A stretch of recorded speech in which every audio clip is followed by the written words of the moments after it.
Hello, friends. Well, here's my view from the lake today, and I wanted to talk for a few minutes about something called risk management. Somebody once said that a ship in the harbor is safe, but that's not what ships are built for. And to put that in terms that I'm familiar with, a helicopter parked in the hangar is safe, but that's not what helicopters are built for. Now, sometimes it's necessary to keep the helicopter in the hangar, especially when there's a huge storm raging outside, or for the helicopter and the crew to be out there in it, they're just putting themselves at risk. They become part of the problem that need to be rescued, and they're going to be ineffective in anything they're trying to do. So sometimes you have to keep the helicopter and crew on the ground in the hangar and ride out the storm. But at some point, the storm is going to subside. Then you can get out there and do the mission, do the job. We don't have to wait for the storm to get completely calm and the skies to be clear and blue again. But at some point, it will subside enough that we can use some good risk management and identify ways that we can still do the mission and get out there and still get the job done. Where am I going with this? So you may wonder, okay, what's that have to do with now? Well, people sitting in their houses, in their homes, are safe, but that's not what we're designed for. That's not what we're built for. But sometimes staying home while the storm is raging outside is the best place to be.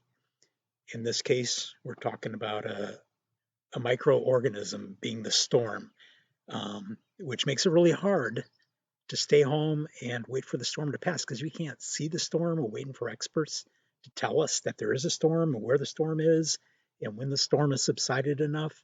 Those aren't judgments that we can make ourselves. We have to rely on other people that do that for us a lot of times, or in this case. But at some point, the storm is going to subside, and we will be okay to go back out and and do whatever it is we need to do. But we need to wait patiently until that time comes. Now, that doesn't mean that once we do go back out into the world, come out of our homes, that there is no risk. There is always risk. There will still be, more than likely, COVID 19 in the society. There will still be other illnesses, viruses, and bacteria that have always been out there.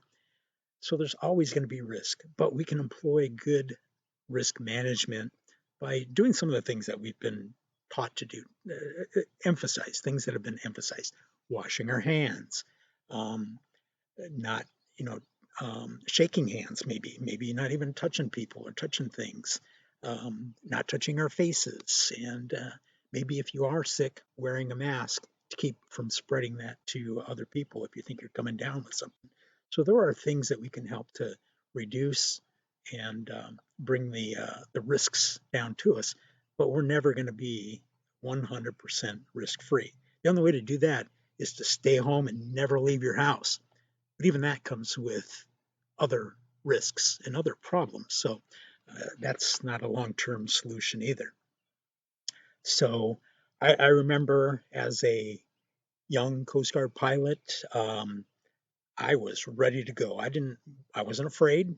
I thought I could handle anything. I was cocky and didn't have a lot of experience, but I thought I was bulletproof. And it was the older, wiser, experienced pilots that said, slow down.